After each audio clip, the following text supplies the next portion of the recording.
Life has a way of throwing battles to us that we never trained for, and somehow we find the courage to fight. And sometimes we win, and other times we may not win. In Nigeria today, breast cancer is the most common cancer amongst women, and every year, thousands face the reality without enough awareness, without enough support, and unfortunately, without early detection. But behind every statistic is a story of courage, a story of pain, and a story of power. This podcast is suitable for students between the ages of 16 to 25. If you're interested in self-improvement, productivity, study tips, this is the podcast for you. Welcome to the Sweet and Sour Podcast. My name is Abdulmumuni Hiqmat. I'm a student just like you. I'm passionate about personal development and productivity. So, if this is your first time listening to this amazing voice, don't make it your last. If not, sweetie, you know how we roll now. Let me hear you say H to the I to the Q, to the M to the A and the T. H to the I to the Q, to the M to the A and the T. H to the I to the Q, to the M to the A and the T. On today's episode, guys, we have very special guests on the podcast today. And I'm so honored that they are here. And I'm so honored that you're here with me to listen to their stories. So how are you doing today? Thank you so much for joining me. Thank you. I'm Mrs Erinfolami. I'm a civil servant and I'm blessed with 3 kids. Okay. I love being in the kitchen. I love having a cleared and neat environment. And I love being in the midst of children. It's nice to have you here. I think every mother loves being in the midst of children, I guess. That's why you're a mom. It's exceptional. Okay. Yeah, there are some mothers that they're only concerned with their own biological children. They don't go extent of having other children. Yes. Okay, yeah. That makes sense. The reason why we're here, in case you guys don't know, maybe from the title you can't tell, we're here to celebrate pink survivors. And if you know what that means we're celebrating people who have survived something that it's not easy to survive. To be honest, I'm a medical student and I have seen a lot, you guys. And so when I heard that we have people who have survived some certain diagnosis, it's so amazing to want to hear their story. So over to you, Ma. I would like you to take me back to the beginning when you first just give me as if you're telling me the story of how it happened. Yes. Thank you so much. Thank you for having me with you. Yes, ma'am. When we are talking about cancer, it is a sickness that people never want to hear because the belief of everyone is that cancer is a death symptom. Cancer is a death sickness. Immediately you are diagnosed that you are a cancer patient, that means death has come. People believe that it is something that kills, that takes life. But I want to tell you that yes, it is true. Those who said that it is a license to death, it is true. And the reason why it is true is because there are so many people that they are diagnosed, and immediately they diagnose them to be a cancer patient. They enter into their shell and never come out again. They will never allow even the next person to get to know. Even there are some people who keep it to themselves to the point that even their own close relations, their husband, their children are not aware of it until when it gets to escalated situation. And at such, people lose their life. But to my own part of it, yes. Immediately I got that day, I could remember that day very well. It was on Thursday. I was in the bedroom. That Thursday was 2020. 5 years ago. Yes. I was in the bedroom. I take my bath. I don't know what took my hand to my left, to my right breast. And I felt a lump. And when I felt this lump, I came out of the bedroom after finishing. I called my husband. I told him, sir, this is what I discovered. He said, are you sure? I said, yes, now my baby that will be telling like, say, okay. What we are going to do is, tomorrow is Friday. No, he said, okay, when you finish, before you go to work, or you should go to work and take permission, then you go to the hospital. And that was all. So I went to the clinic that same day. Went to the clinic and I explained myself to the doctor. Then the doctor told me, madam, I cannot conclude right now. I can't tell you this is exactly what is there, but I'm going to write for you 2 different tests. Go and do this test and bring. The result of these 2 tests will tell us what the lung is there for. Then I now said, okay. So I took a step immediately, went to the lab. So getting to the first lab that I went to, they told me that they can only do 1 of the tests. They don't have machine for the second test. Is that lab who now directed me to specialist hospital, that they have the second machine, the second test, the machine is there, which is mammogram. Now, remember that as at that period, it was COVID period. So it was very, very difficult to see a doctor. It got to a point that the doctor there, if you go to hospital then, they are attending to only 10 patients a day. And that 10 patients, before you can get number within that 10 is always a problem. So that is enough for one to be discouraged. And thank God, I wasn't discouraged. It got to a point I leave my home 4 a.m. in order for me to get to specialists. And it's not because my house is far, not because I cannot, it is a movement that I can drive within 30 minutes, not even up to 30 minutes, I will get to specialists. Because I stay in Bako. Just for me to pick a number, I will get there. And the unfortunate thing is that there is no way I will get to the specialist. Even before 5 o'clock, I've never picked number 1. I always either pick number 5, number 6, or 7. But I never allow that to discourage me because I know what I'm running after. So luckily, I met a doctor, seen a doctor, they wrote a test. I showed them the test that I want to do. They said, okay, there's no problem. They started and I was asked to go for that same mammogram test. Now, because of the COVID, it takes about 6 months before they can be able to carry out that test for me. And I was not discouraged. I just want to know what exactly is that. You see, if it is some people, that is why I said, although it kills, it depends on the angle at which you handle it.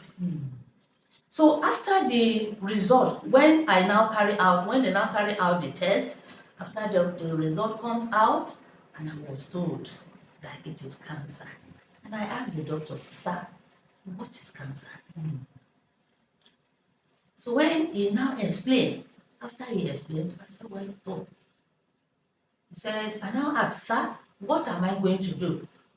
He said that there is a treatment, but he will not explain to me until my husband is. I said, sir, so before you can tell me, my husband will be here. So I just try as much as possible to persuade him, and he said no. Well, he only told me it is cancer. Then, when he finished with me, I came out of his office. I sat down in a place, I took my handset and browsed. What is cancer? And now get Was that the first time you were hearing of cancer? Not the first time, but something that you don't have, you are not experienced. Yes. You may not know much about it. So I know that there's something that they call cancer, but I don't even know.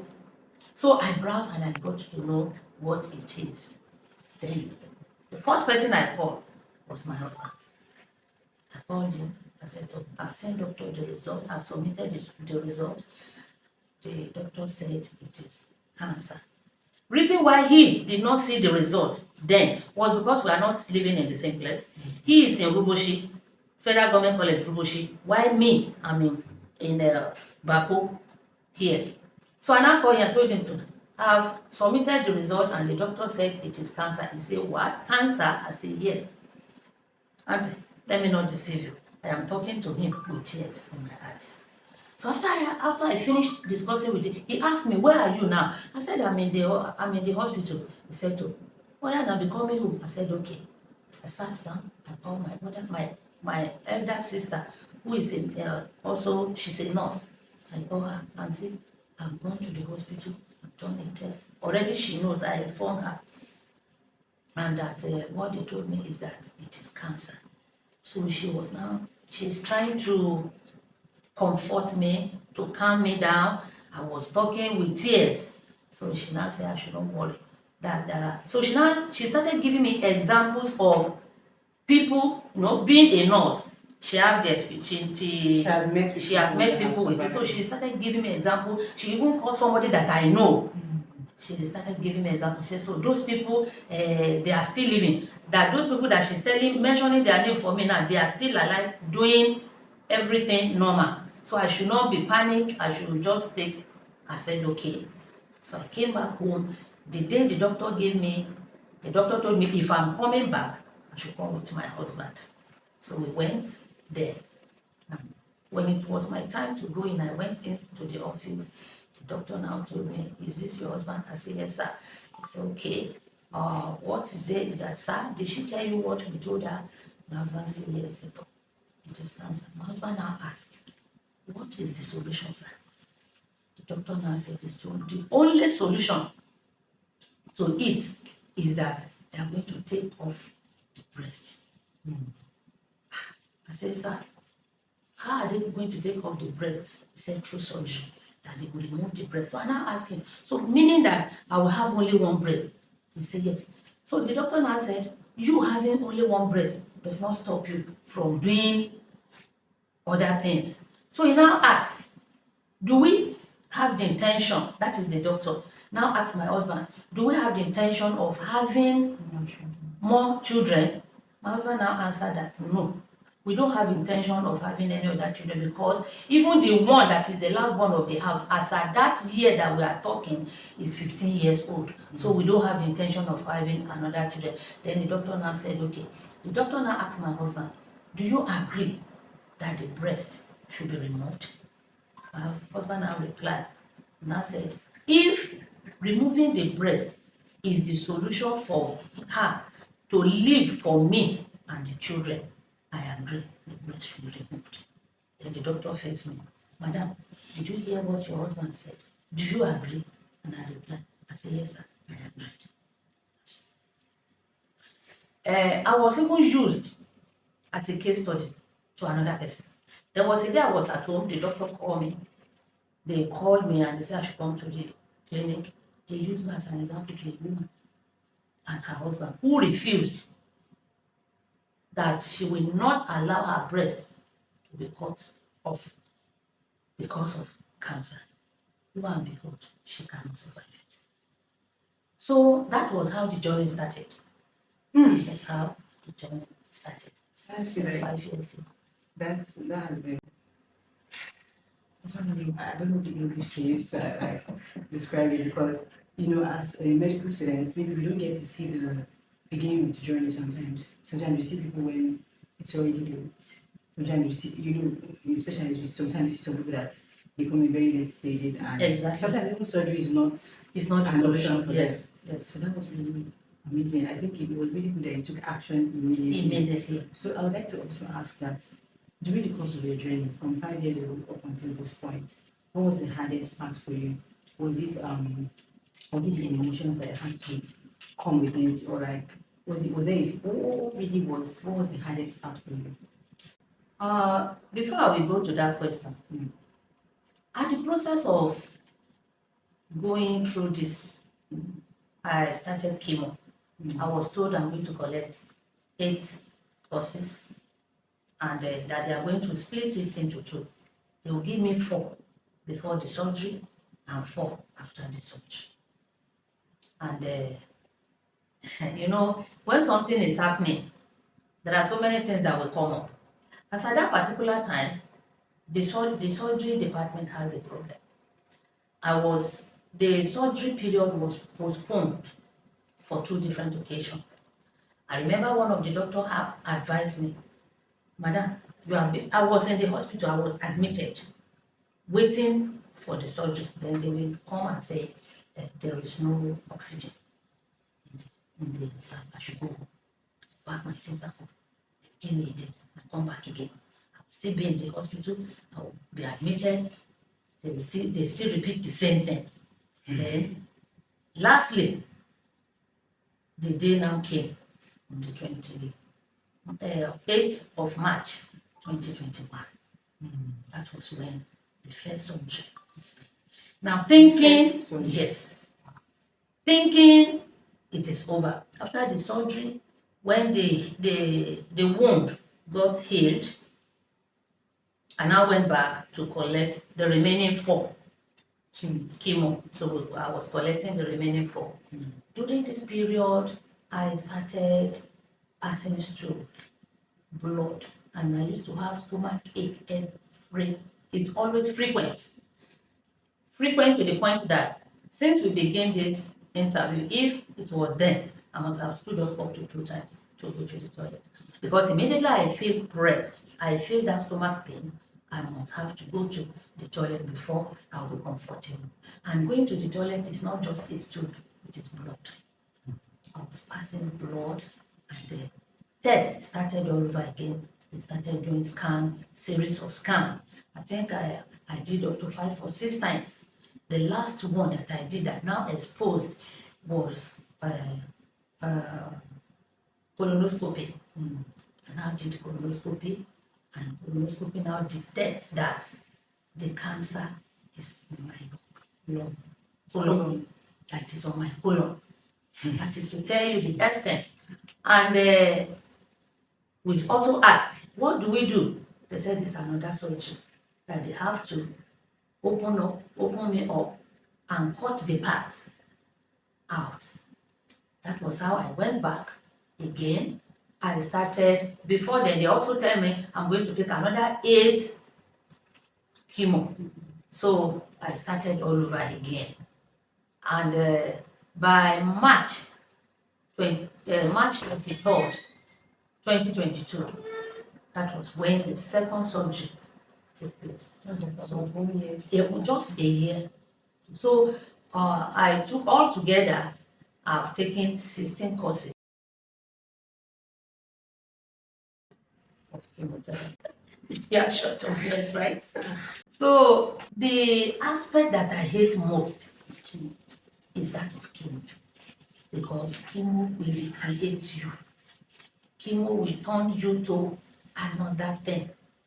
As at that period that I'm taking chemo, water is far away from me. I can't take water. I can eat. So as at then, I look like I can't even go out, because I look like a living corpse. Then my skin turned black, my hair fell off, my nails, my palm turned black. Even up to now, I still have a sensation on my palm, on my leg, up to this present time. So it is not an easy journey, but I thank God that I'm one of the survivors. So what the most difficult thing for this journey is chemo. And another most difficult thing is how to source money. If you were given an opportunity, what would you change about the way Nigeria or the Nigerian system handles breast cancer, patients, in the sense of the facilities, the doctors, the nurses? Do they treat you well? Do they, were they like? I just want to get your patient experience from the Nigerian setting of how breast cancer patients are. Human beings are not the same. Not everybody feels sorry for you, despite that you are passing through a problem. It's not everybody that feels sorry for you. That is how it is. It is not all nurses, it is not all doctors that care for you, that because you are a cancer patient, they don't bother. I think I have an experience of one of the nurses. And what is the experience? She was to clean me up. She was to clean the wound. And we were waiting for her to come and clean me. And she said, it is her closing time. she cannot clean me. I should wait for the next person. The wound that is supposed to clean in the morning, early in the morning, and she said she cannot, I should wait for the next person that will come and take over from her to clean me up. You see, that shows I was so sad that day. I was so sad to the point I have to tell her, Daddy, that do you think I brought this sickness? Or do you think I wish to be on this bed because of her action? And so also, you will see people, the same nurse or doctor that will be so compassionate with you. As if it is their own body. Now, as for me, if I have the opportunity, it is to let people understand that this cancer is not something anybody wish to have. It's not an headache that you can just take paracetamol and it will go. No, it is not. It is something that required support of your family, your close friends, and the caregivers, like the doctors and the nurses. That is that. Then on the part of the government needs to do a great thing to provide either the medications. They should subsidize for the treatment. Although they are doing it, but it is not enough. Like I am telling you now that I collected 16 courses of chemotherapy. Do you believe that my HMO told me it does not cover? I paid all the bill of my chemo. Whereas there are people who have the opportunity that they did not pay for their chemo. So I don't think we need to segregate. No. When it comes to chemo, we don't need to segregate. Everybody is supposed to be treated equally. Okay, so just before you round up, right? I would say that it's been really amazing talking to you from hearing the beginning of your journey to the hardest part of it for you to what you think the Nigerian government should do and then the caregivers as well. So I'd like to ask that in all of this, right? How did this experience change the way you view life? This experience made me to move closer to my creator. That is one. It also helped me to know that yes, I have a husband, because there are so many women, especially, that are diagnosed of cancer and their husbands abandon them. There are so many that their immediate family, husband or children, abandon them. But in case of mine, my husband stand behind me. My children supported me to the last. So it is not an easy thing, and it is not a journey that one can make all alone. You need to be in the midst of people. Most especially those who are passing through similarity. Because from them, from other people, you will get to know if you do this, if you do that, it will help you. So it's very, very important that To have a support. to have a support, and that we must not fight it all alone. It is not a fight that you can fight all alone.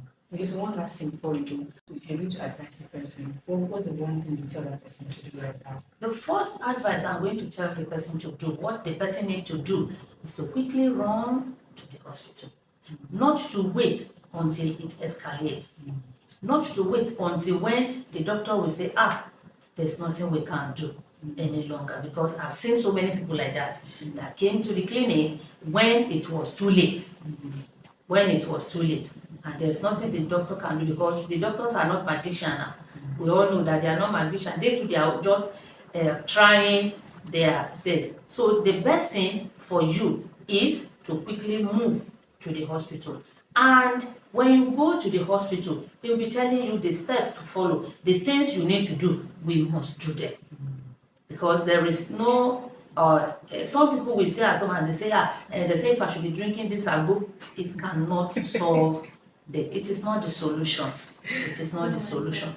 So such a person, I will advise such a person to quickly go to the hospital. Thank you so much, Ma. It was really an honor. I'm so honored to be like part of sharing this story with my audience, and I'm so grateful for your honesty Thank you and so much. for sharing with so much intention and sharing every single bit of you, because we're so honored. Thank you so much. Thank you so much. I'm grateful. Thank you for listening to today's episode. I really hope that you did enjoy it. And if you did, don't forget to share. And remember that whatever season you are in your life, whether it's sweet or sour, never give up on yourself. Until next time, sweetie. Bye.